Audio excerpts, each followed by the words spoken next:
Hello and welcome to Flower Juice. My name's John McDonald and today we're going to follow up on a request we had. One of our subscribers got in touch and said, could you do a vase of flowers? Now I know that this is a very popular item over in the United States. It's not so popular here, so probably actually I'm not an expert, but I'm going to show you a vase arrangement with just mixed flowers that we tend to do quite regularly. So we've got quite a nice medium-sized vase, and you can use any style. And really there's different ways that you can do this. You could create a hand tie, and then instead of tying it off, you could just drop it into your vase. That's one way of doing it. Or you can really just create a little bit of structure with some greenery and then feed your flowers through. So that's what we're going to do today. So to start off, I've got some lovely salal. And salal really does work very well because you've got this structure already. So we're just cutting it, and really just straight away I've got a bit of structure. The good thing with the salal is it's quite long lasting and it's quite sturdy. And it doesn't matter if there's the odd leaf that's not great, because really this is going to be within the bouquet or within the vase. So this is really our structure. I then want to use some eucalyptus, and what I'm really keeping an eye out for is that we don't really have plant material going below the water line, which isn't so good. And again, this eucalyptus is perfect because it's got a structure. So the more of this that we put in, or the more structure that we put in at this stage, the easier it's going to be to support our flowers. So I'm really looking to create a vase that's got a good volume of water, that the recipient's not going to have to really think about this. They're going to be able to just place it and enjoy it. So straight away we've created a bit of a framework with our foliage. Now you could add different types of foliage.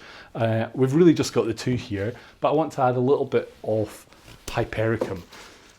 I don't know if I would call this a foliage, but it's got the berries, which gives us a bit of texture and adds a bit more interest. So I'm really looking for a gap in our structure that I can put that in. And if you're working in this kind of way, what I would suggest is you, like a hand tie, you either work in threes or you do things opposite so that you get a nice balanced effect. So our main flower for the center is going to be this beautiful white oriental lily. And this is just at a perfect point in its development, really. Now, depending, you can take the pollen off or you can leave the pollen on. The choice is yours. It depends where it's going. If it's at this stage, then you're not going to get pollen marks on you. Personally, I like leaving them on. If it was in my house, I would leave them on because I really like the fact that they create a focal point in the flower. But if you're going to give it to a customer and you want to be on the safe side, you're probably better just to remove them.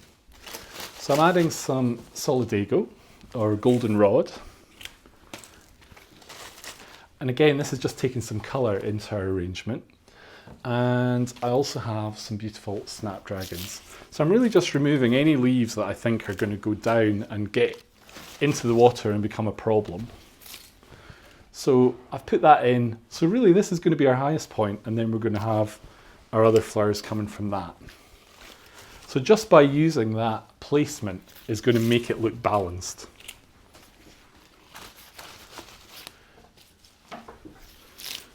So when I'm saying you can use like threes, you don't have to stick rigidly to three. You could use 3 or 5. But if it's very clearly a number with like 2, then it tends to look a little bit odd.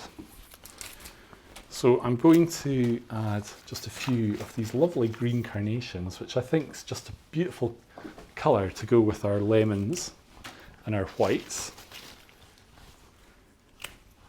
And we can actually bring these down a little bit as well, just to bring the colour lower down into the vase.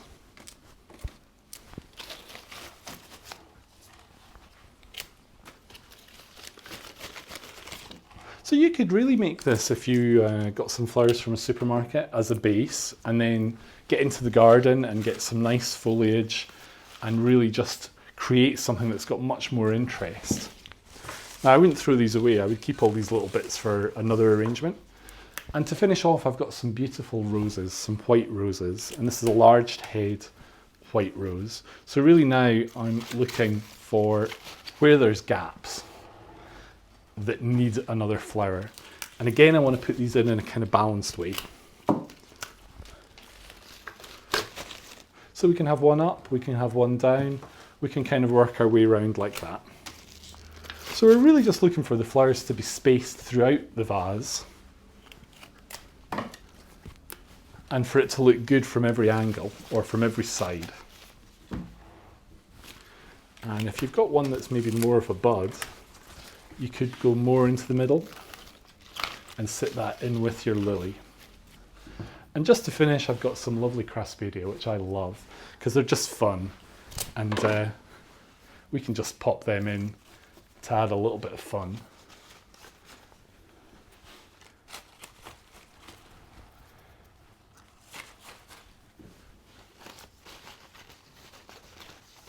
And really it's as simple as that. Now the one thing that I would do is we've used a lot of different materials, and sometimes materials can be a little bit dirty.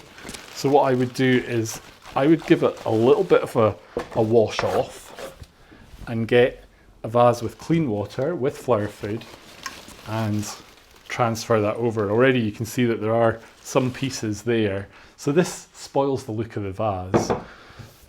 But now it's in nice clean water, it's looking fresh, and this is just ideal to go into a home for people to enjoy. You could also gift wrap that, or you could put it in a box to protect it for delivery as well. So thank you for watching. I hope you've enjoyed today's video. If you'd like to subscribe to keep up to date with all our videos, then click here, and see you soon.